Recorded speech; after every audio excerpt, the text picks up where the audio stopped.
Joining us now is Derrell Peel, our livestock marketing specialist. And Derrell, we have a lot of things to talk about this week, but let's start with the latest cattle on feed report. What did it show?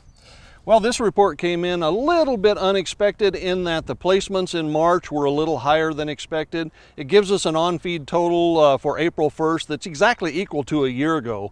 We've been holding a higher on-feed inventory in recent months, mostly because we have slowed down the rate of marketings.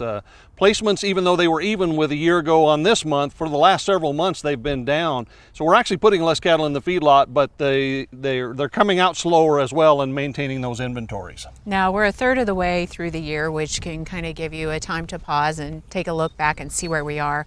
Let's cover a few things, starting with slaughter and production. Where do we stand? You know, so far this year, slaughter has been down about 7.5%. Beef production for the year to date is down over 5%. That's a little smaller than we expected. We've seen reductions in that. Heifer slaughter is down 8%, a little bit over 8%. Beef cow slaughter is down nearly 18%, although overall cow slaughter, when you add the dairy cows back in, is only down about 7%. And then in terms of prices, the way I understand it, still strong, especially in Oklahoma? You know, we trended up so strong last year, so when you look at where we are now compared to this same time a year ago, stocker calf prices are running about a third higher than they were this time last year. Feeder cattle are about 22 or 3% above a year ago. Fed cattle are about 11% above a year ago.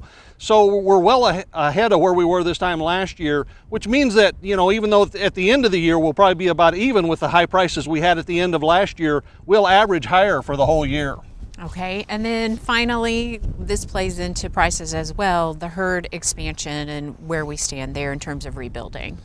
You know, we expanded some last year. We started the year with more replacement heifers on inventory. Heifer slaughter, as I mentioned, is down. Cow slaughter is down. Both of those are consistent with more herd expansion. The April 1 cattle on feed report also gave us a heifers on feed inventory, and it was actually the lowest quarterly heifer on feed inventory since October of 1996. So all of those things are very consistent with the idea. And of course, we've had lots of rain in the southern plains and seeing some improving conditions. So it appears that herd expansion is still well underway at this point. Okay, much needed rain, of course. Everybody's talking about that. Absolutely. Derrell, thanks a lot. We'll see you next time.